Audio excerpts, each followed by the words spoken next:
ओम शांति। सुख पा रही हैं माताएं मधुवन में? पा रही हैं? कितना सुख है यहाँ? अच्छा, माताएं ऐसे कर रही हैं। अच्छा। भाई लोग, सुख, इतना सुख, ये सुख जन्म जन्म के दुखों को समाप्त कर देता है, कर रहा है, और हमारा जीवन सुखों के खजाने से भरता जा रहा है। सीखना हमें यह है कि दुनिया की बातें, कोई ऐसी वैसी चीजें हमारे सुखों को समाप्त न करे। ये हम सीखते हैं ज्ञान के द्वारा। ज्ञान इसके लिए ही बहुत बड़ा बल है, जो हमें विभिन्न परिस्थितियों में एक रस रहना, अचल अडोल रहना सिखाता है। बाबा की 2 अव्यक्त मुरलियां सुन चुके हैं हम। 18 तारीख को खजानों से भरपूर किया बाबा ने, और सबसे ज्यादा महत्व किस खजाने को दिया? समय। आज हम इस पे ज़्यादा चर्चा करेंगे, लेकिन संडे की कल संडे था, कल की मुरली से एक बात जो सबको अनुभव में लानी है। हमारा भविष्य हमें बिल्कुल क्लियर दिखना चाहिए। चाहे हम कोई भी पद पाए, बड़ा या छोटा, लेकिन हम कहाँ होंगे, कैसा हमारा जीवन होगा, कैसे हमारे बड़े घर होंगे, कितनी संपन्नता होगी, भरपूर होंगे। पैसे का लेन देन नहीं होगा, 1 रुपया 2 रुपया 10 100 1000, ये सब नहीं, सब माल फ्री होगा। नहीं, फ्री ही लेंगे, फ्री ही देंगे, फ्री होगा सब कुछ। एक चीज लेंगे, दूसरी चीज मिलेगी, देंगे एक के बदले एक। भारत की ये प्राचीन कल्चर ही रही है। हम जब छोटे थे हमें याद है, मक्की खेत में हुई तो पड़ोसियों को बांट के आए। दूध है, किसी के घर में मेहमान आए हैं, उसके दूध नहीं है, 1 लोटा दूध देकर आए। वो मांगते नहीं थे। छाछ तो सवेरे खूब बटती थी, बिलोया जाता था, कम से कम 10 रखे होंगे, इतने इतने बर्तन, उन्हें भरना है छाछ से। ये लेन देन की प्रथा भारत की है। इसलिए भारत की कल्चर संसार में सबसे महान। यहाँ पैसे का महत्व नहीं था, ये तो अब हुआ है। किसका महत्व था? संबंधों का। यहाँ संतोष था मनुष्य में बहुत ज्यादा। मैंने पढ़ा कि अकबर के राज्य में एक मजदूर को 1 मास की तनख्वाह 1 रुपया थी। चांदी के होते थे वो, 1 रुपये में उनका काम चलता था। कितनी सस्ताई होगी। सतयुग में सब फ्री। ऐसी दुनिया में हम जा रहे हैं, उस दुनिया को अपने सामने देखा करें। समय अपनी गति से चल रहा है। देखो, ड्रामा और समय इस तरह देखा करें, ड्रामा की रील चल रही, इसमें सीन आ रहे हैं और जा रहे हैं, आ रहे हैं, जा रहे। अब ये कलयुग का सीन जा रहा है, स्वर्णिम युग का सीन आ रहा। उसको देखा करें, कैसा है वो सीन, हम कैसे हैं उसमें, घरों में क्या क्या खड़ा है सामने। जैसे आजकल कारें खड़ी हो गई ना सबके घर में, ये हम उसी ओर बढ़ रहे हैं। ये जो विकास हो रहा है, ये सतयुग के लिए है। ये कारें पुष्पक विमान में बदल जाएंगी। यहीं के वैज्ञानिक ऐसी टेक्नोलॉजी खोज कर देंगे कि तेल की जरूरत नहीं होगी पुष्पक विमानों में। एटॉमिक एनर्जी से या सोलर एनर्जी से विमान चलेंगे। बस एटॉमिक एनर्जी की छोटी सी चीज इंजन के बाहर रख दी, जीवन भर चलता रहेगा। अभी भी वैज्ञानिकों को इस चीज़ का पता है, लेकिन इसकी इन्वेंशन नहीं हो पाई है, खोज नहीं हो पाई है। छोटा सा पीस रख दिया, जीवन भर तेल की जरूरत नहीं, ये सब हो जाएगा। तो हम सभी को सर्व खजाने मिले हैं। सतयुग को आज सोने पर भी और सवेरे उठने पर भी याद करना। ऐसी दुनिया आ रही है, हमारे लिए शिव बाबा बना रहे हैं। उसको नहीं चाहिए दुनिया, हमारे लिए खजाने। सबसे बड़ा खजाना कौन सा मिला है?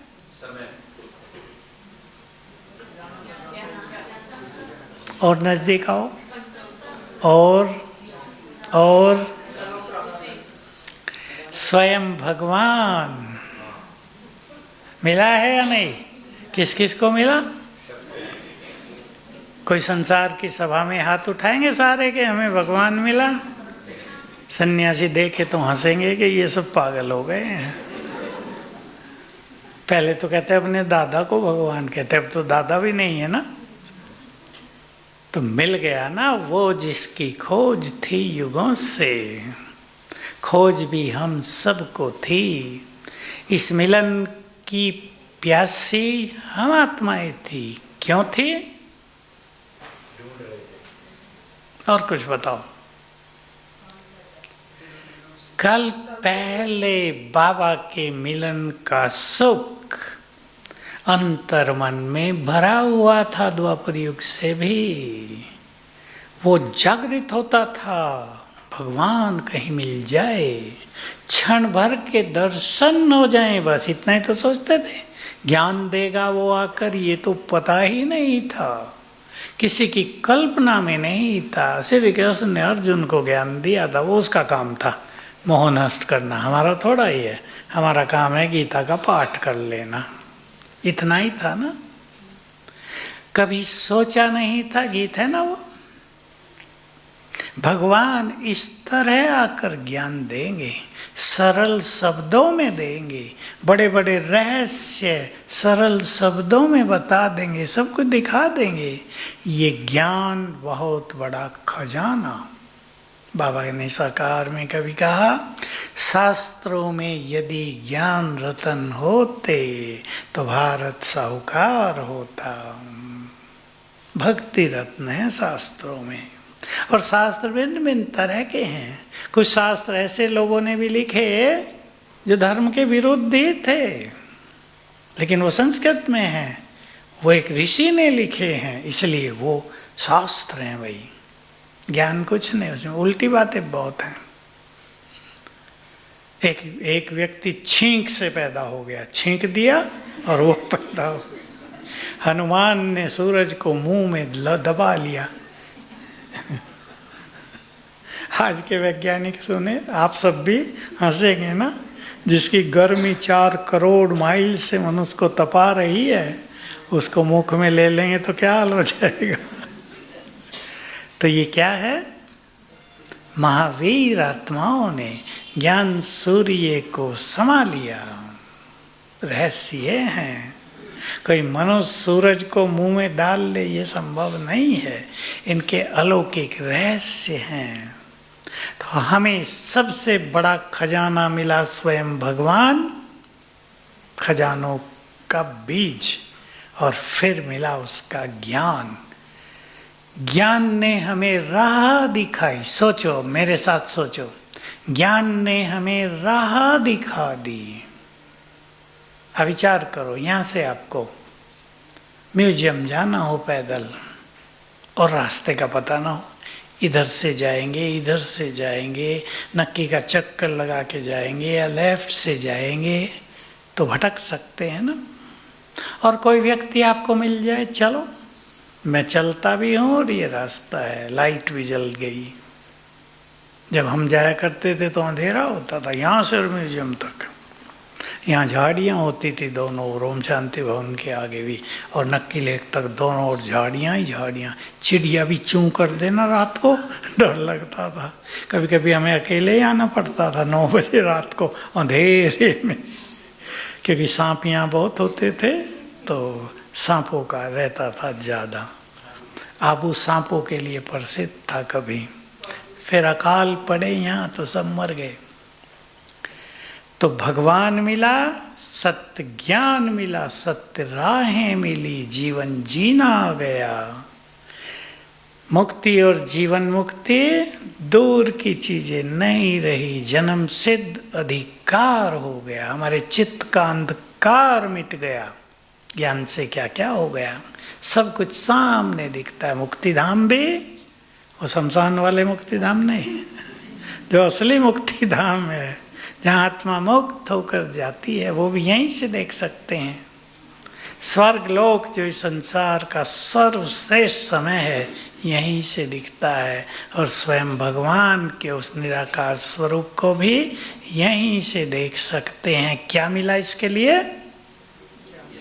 दिव्य नेत्र। ज्ञान ने हमारे नेत्र को दिव्य नेत्र बना दिया है। ये बहुत बड़े खजाने हैं हमारे।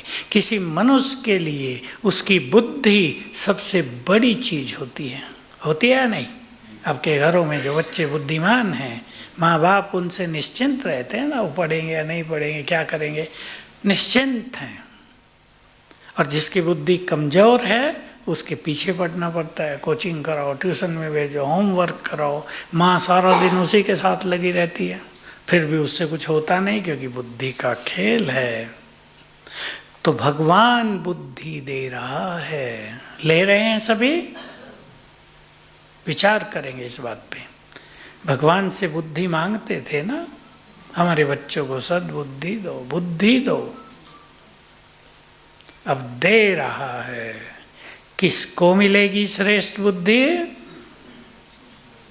क्वालिफिकेशन बताओ। जो अपनी बुद्धि को व्यर्थ से मुक्त रखकर उसमें ज्ञान भरेंगे। बुद्धि में ज्ञान भरता है, ये ज्ञान उनके लिए श्रेष्ठ विवेक बन जाएगा। तो बाबा ने बहुत बड़े खजाने दे दिए। बाप बनकर आया, टीचर बनकर और सद्गुरु बनकर। सोचो, हमारा गुरु स्वयं भगवान। पहले जो बड़े गुरु होते थे ना, वो ज़्यादा शिष्य नहीं बनाते थे, क्योंकि जिनको वो शिष्य बनाएंगे उनको मुक्ति तक पहुंचाना उनकी जिम्मेदारी होगी। सदगति कहते थे वो। इसलिए बहुत नहीं, 4-5। अब बहुत बनाने लगे। अब दूसरी प्रथा हो गई, कलयुग का अंत आ गया। तो बाबा हमें ऐसा सदगुरु मिला कि सबको गति और सदगति में पहुंचा देता है। ये खजाने हैं हमारे। निश्चिंतता आ गई ना। मरने के बाद हमारा क्या होगा, चिंता रही? सांप बनेंगे या बिच्छू बनेंगे, भैंस बनेंगे या गाय बनेंगे, कुत्ता या बिल्ली? निश्चिंत होगा। क्या बनेंगे आप जाते हैं? देवता। कई लोग मुझे कहते हैं हमारे पूर्वज बंदर थे। मैंने कहा तुम्हारे होंगे भाई, हमारे तो देवता थे। क्या तुम कौन सा बंदर थे पिछले जन्म में, बताओ? बेचारे शर्मा जाते हैं। क्या लोगों की बात सुन के। एक डॉक्टर की बात, वो डॉक्टर था ना डार्विन, उसकी बात सुन के लोग उसको मानने लगे, हम ये थे वो थे। भगवान ने बताया तुम देवता थे। हर चीज का पतन होता है, ध्यान देंगे। हर चीज का पतन होता है, उत्थान नहीं। जीव जंतु से मनुष्य बने हों, इम्पॉसिबल। देवता से हम इस स्थिति में नीचे उतरे हैं। विज्ञान तो कहता है कि लोहे का पीस भी है ना, करोड़ों साल कहते हैं वो तो, करोड़ों साल में ये भी कम होते होते समाप्त हो जाएगा। हर चीज का पतन होता है। ऊपर से चीजें नीचे गिर रही हैं, नीचे से ऊपर पहुंचाना हो तो बहुत बड़े फोर्स की जरूरत पड़ती है। हमें समय का सर्वश्रेष्ठ खजाना मिला है। अब सोच लें सभी, हम अपने समय को खजाना मानते हैं या नहीं? खुद सोचेंगे। अगर ये बहुत बड़ा खजाना है तो सब माताओं को अनुभव है। आपके पास कोई हीरो का हार आ जाए, 9 करोड़ का, 9 लाख हार होते थे ना, अब हीरो का 9 करोड़ का आएगा। रोज पहन के बाजार में घूमेंगी या संभाल के रख देंगी? बताओ माताएं। किसी की नजर भी न पड़ जाएगा, कोई चोरी कर ले। खजानों को संभाला जाता है ना, इसलिए मैंने उदाहरण दिया। जो कीमती चीज होती है उसको मनुष्य बहुत संभालता है। छोटी छोटी चीज देखो, आपके पास एक चप्पल ही है, बहुत अच्छी, बहुत कीमती है, संभालेंगे ना। क्लास में भी आ रहे तो ऐसी जगह रखेंगे कोई उठा ना ले, होगा या नहीं? ध्यान देना पड़ेगा। कीमती है खजाना, समय का खजाना। मैं तो किसी को देखता हूँ घंटों बात कर रहे हैं, घर की सारी बातें उसे सुना रहे हैं, उसके घर की भी सुन रहे हैं। मैं सोचता हूँ इन्हें पता भी है क्या कि तुम्हारा एक टाइम कितना कीमती है? सुना तो सबने है। जो समय को महत्व देंगे, समय उन्हें बहुत महान बना देगा। एक एक क्षण हम क्या कर सकते हैं विचार करो। बाबा के शब्द हैं कभी के, एक एक पल का देहभान का त्याग तुम्हारे श्रेष्ठ भाग्य का निर्माण करता है। एक एक पल हम प्रभु मिलन का आनंद ले सकते हैं। एक एक पल हम संसार को श्रेष्ठ सकाश दे सकते हैं। एक एक पल भाग्य बनाने का समय है। अपने मन को देखकर उसे शांत कर सकते हैं। सोच लें आप, हमारा ये सुंदर समय कैसे बीत रहा है, या मैं इस सुंदर समय को कैसे बिता रहा हूँ। बातों में, उलझनों में, संसार के पीछे भागते भागते, संबंधों की उलझनों में, धन संपदा की उलझनों में, कोर्ट केसेज में, या प्रभु मिलन के सुखों में। अपने हाथ में है। मेरे पास माताएं आती हैं बहुत, कहती है उलझ गए हैं। सुनता हूँ मैं उनकी थोड़ी सी बात। मैं उन्हें कहता हूँ उलझन तो है तुम्हारे पास, पर तुम चाहो तो 1 सेकंड में इससे बाहर आ जाओ। मेरा लड़का मेरे से बात नहीं करता, बहू से बात नहीं करने देती, पोतरों को भी मेरे पास भेजती नहीं है।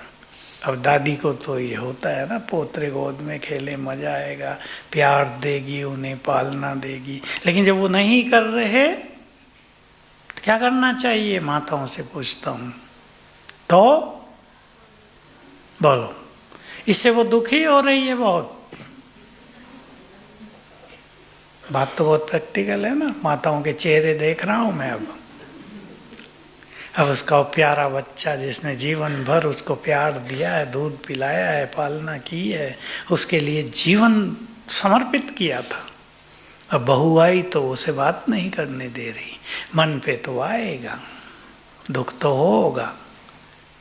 क्या करना चाहिए ऐसे में? अब दुखी रहना चाहिए? उत्तर माताओं को देना, भाइयों को नहीं। बोलो, दुखी रहना चाहिए या बाहर निकल जाना चाहिए? जो चीज नहीं हो रही है कुछ समय के लिए उसे छोड़ दो थोड़ा।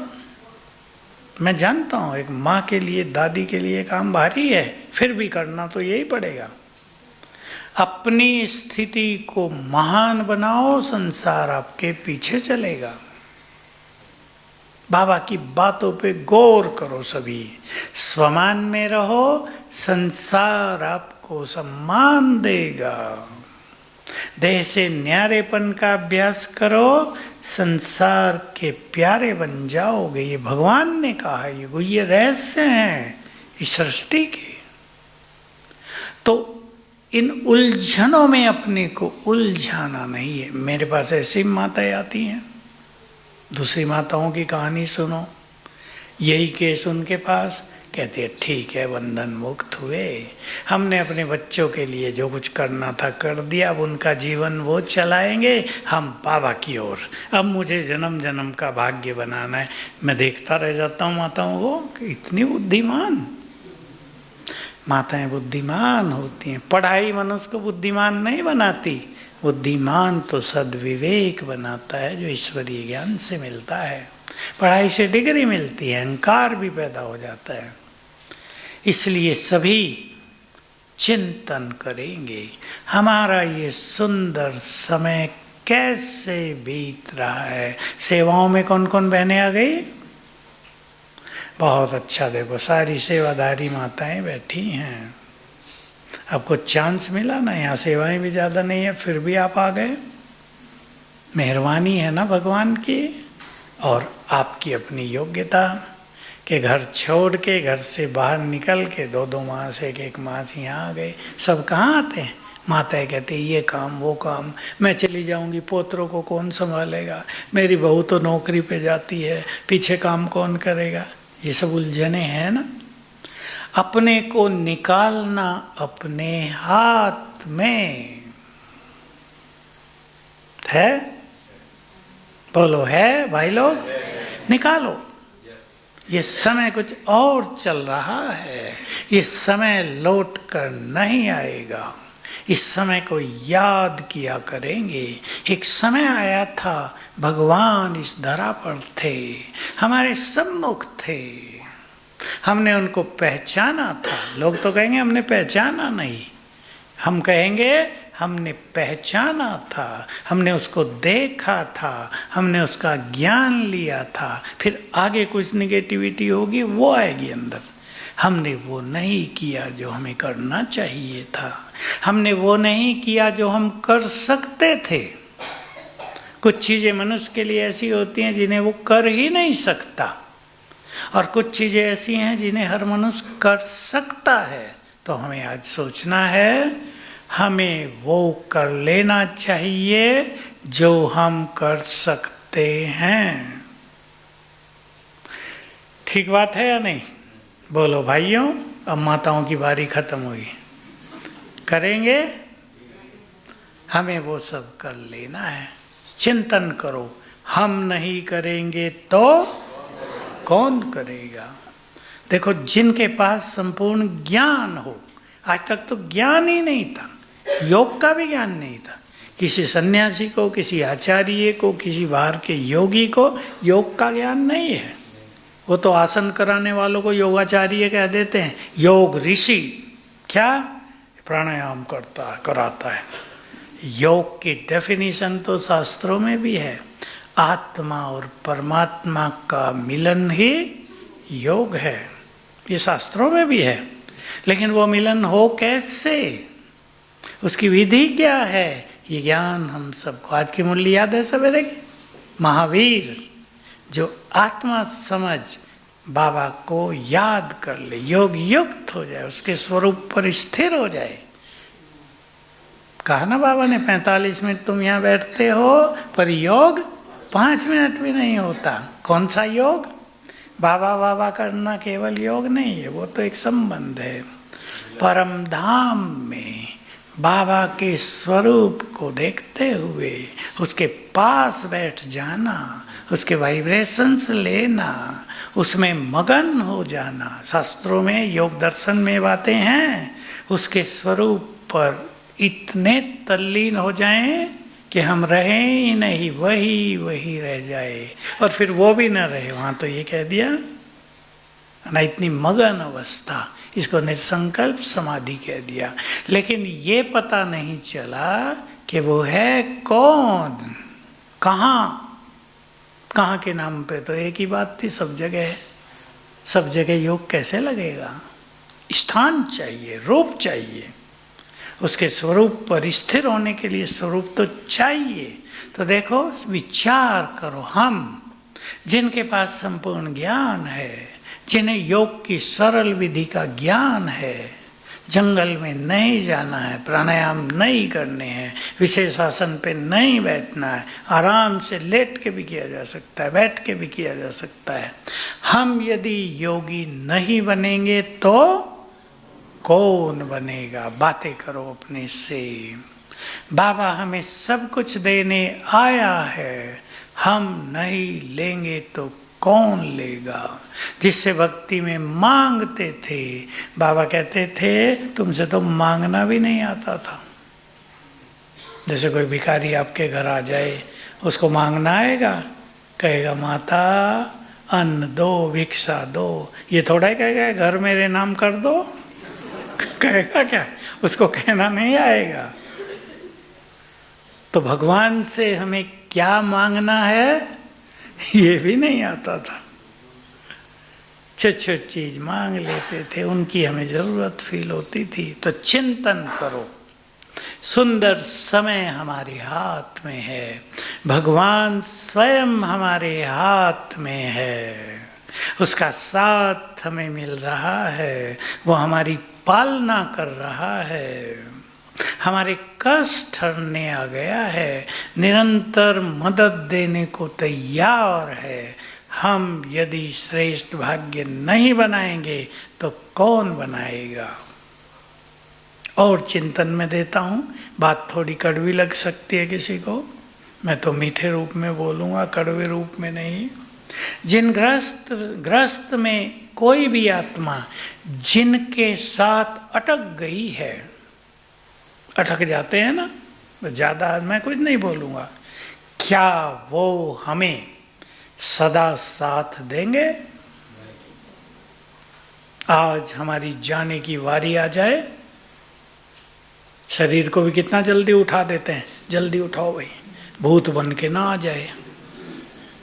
और कई भूत बन के आ जाते हैं, बड़ा तंग करते हैं। एक बहन आई थी कल परसों नीचे शांतिवन में, उसके पति ने शरीर छोड़ा, अब वो भूत बन के वहीं रहता है और अति परेशानी हो रही है। जिससे अति प्यार था वो कष्ट दे रहा है। मैंने कहा तुम मुझसे बात करो ना भाई, तुम तो इस घर के मालिक थे, हम तो तुम्हारे हैं, तुम हमें कष्ट क्यों दे रहे हो? कहा नहीं, सब भयभीत हैं, बच्चों को तो नींद नहीं आती है। ये है संबंध कलयुग के। तो जिनके पीछे मनुष्य सारा समय और एनर्जी लगा रहा है, क्या वो साथ देंगे? अब सोच लो, इसका अर्थ ये नहीं आप उन्हें छोड़ के अलग हो जाओ, कर्तव्य करो अपने, लेकिन साक्षी भी हो जाओ। उनका भाग्य भी तो उनके साथ है, उनका भाग्य उनके साथ है। एक कहानी आई आज ही मेरे पास, अभी अभी मैं भूल रहा हूँ। एक व्यक्ति पिछले जन्मों में राजा था, कोई डाकू था उसके राज में, उसने उसको मार दिया। डाकू को तो मारना पड़ेगा ना, मरवा दिया अपनी सेना से। वो डाकू की पत्नी इससे बदला लेना चाहती थी। अब वो डाकू की पत्नी भी और ये राजा भी दोनों ब्रह्मा कुमार कुमारी हैं।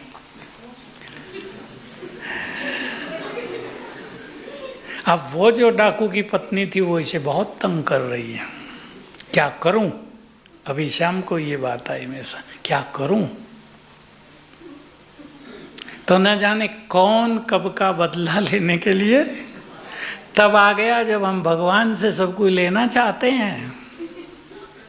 मैंने कहा राजा को तो डाकू को मारना ही पड़ेगा। पहले तो पूछा उसने पाप तो नहीं किया था? मैंने कहा पाप नहीं, पुण्य किया। डाकू को मारना पुण्य है। अब उसकी पत्नी बदला लेना चाहे, वो तो उसकी पत्नी थी ना, वो गुस्से में थी, इसने मेरे पति को क्यों मरवाया?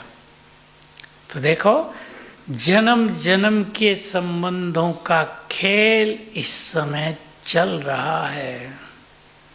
इसलिए मैं एक चीज कहा करता हूँ, जिसके साथ जो कुछ भी हो रहा है उसका जिम्मेदार वो स्वयं है।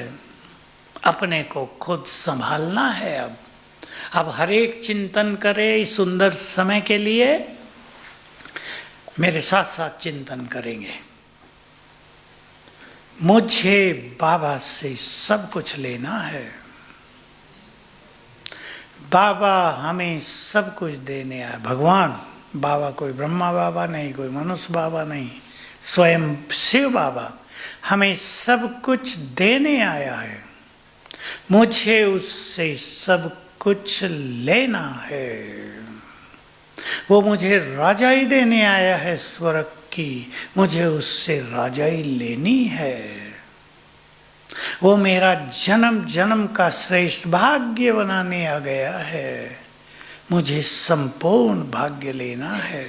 बाबा के शब्द हैं, बच्चे मैं तुम्हें अपना सब कुछ देकर खाली होकर वतन में जाकर विश्राम करता हूँ। कितने गहन महावाक्य है। मुझे बाबा से सब कुछ लेना है, इतना लेना है कि किसी भी जन्म में किसी के आगे हाथ फैलाना न पड़े। एक कहावत है बहुत अच्छी ब्राह्मणों की, भगवान का हाथ पकड़ लो तो किसी के पैर पकड़ने नहीं पड़ेंगे। पकड़ते हैं ना जन्म जन्म, अब उसका हाथ पकड़ लो अच्छी तरह। तो चिंतन करें, मुझे सवेरे के समय को कैसे बिताना है। सवेरे बाबा वरदान देने आते हैं, मुझे उससे क्या और कैसे लेना है। वो ज्ञान देने आते हैं, मुझे उस ज्ञान से अपने जीवन को श्रेष्ठ बनाना है, ज्ञान का बल भरना है अपने जीवन में। आज तो बाबा कहते हैं ज्ञान स्नान नहीं योग स्नान है, पर ज्ञान बल है बहुत बड़ा।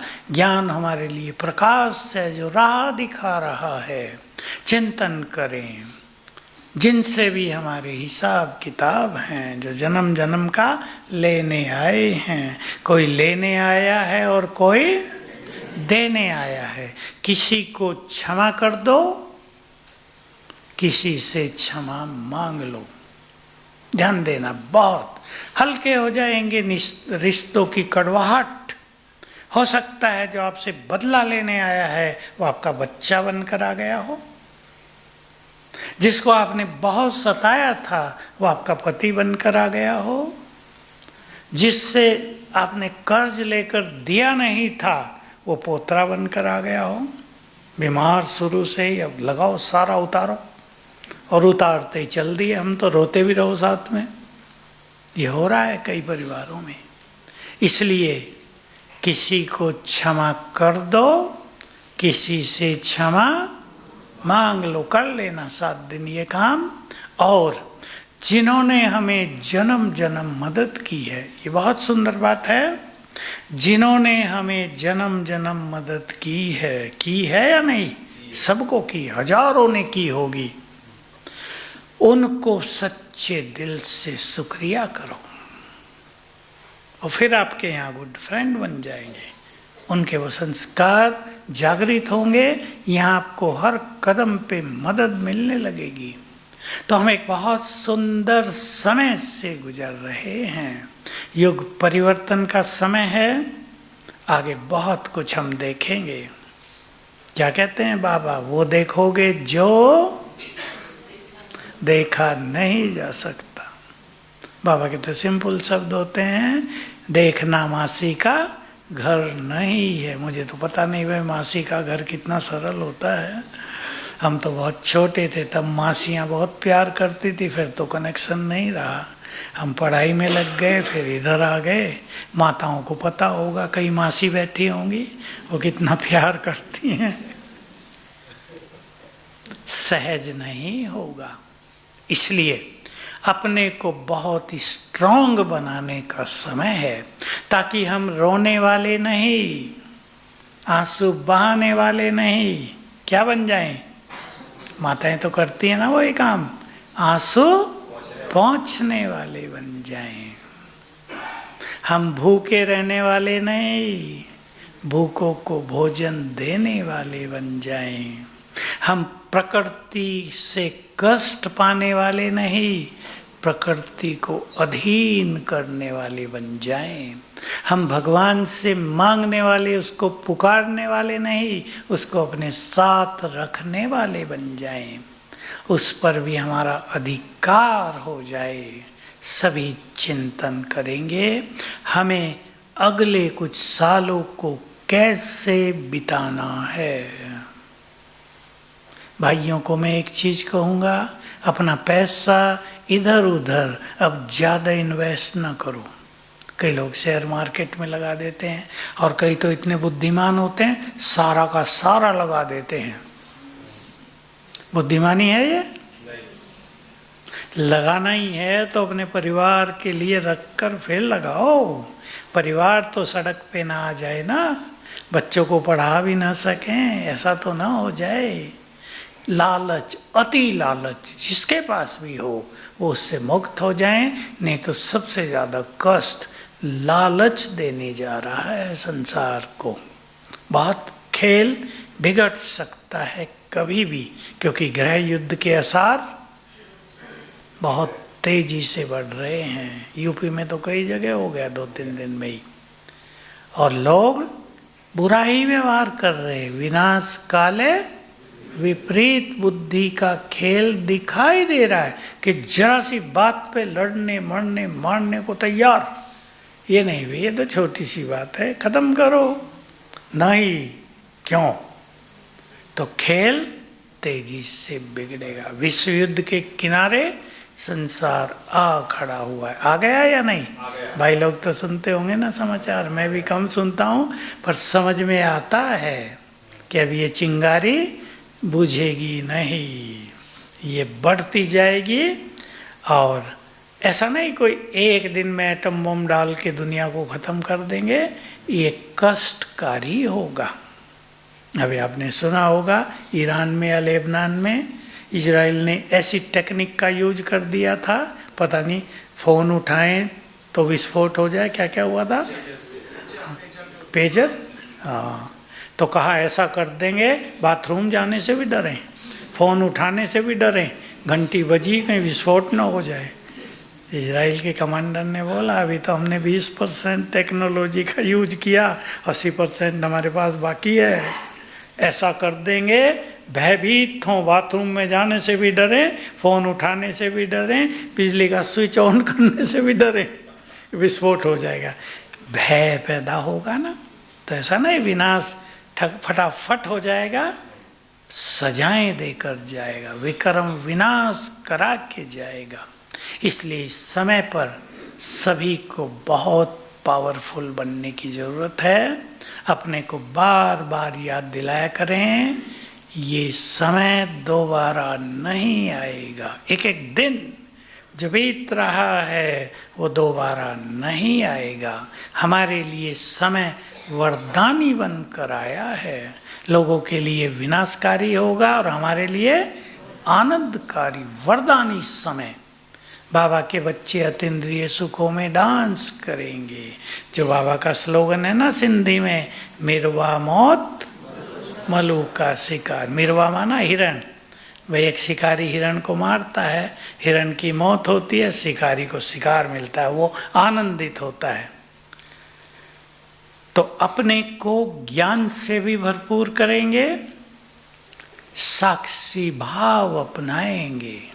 और मैं एक बात जो बार बार सबको सिखा रहा हूँ, मैंने भी सीख ली है और सीखनी है सबको रोज रोज, जो हो रहा है नहीं अच्छा नहीं होगा तो बहुत खराब। रोज सोचेंगे आने वाले समय में, चलो मैं दूसरा शब्द बोल देता हूँ, जो होगा वही तो होना है।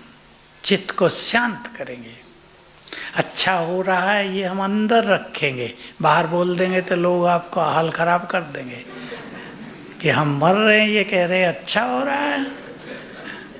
अंदर, ये हमारे अंदर की बात है, क्योंकि स्वर्ग आ रहा है, उसके लिए गंदी दुनिया तो जाएगी ही, लेकिन जो हो रहा है वही तो होना है। कल पहले भी हुआ था, तो समय का पूरा फायदा उठाएंगे। ओम शांति।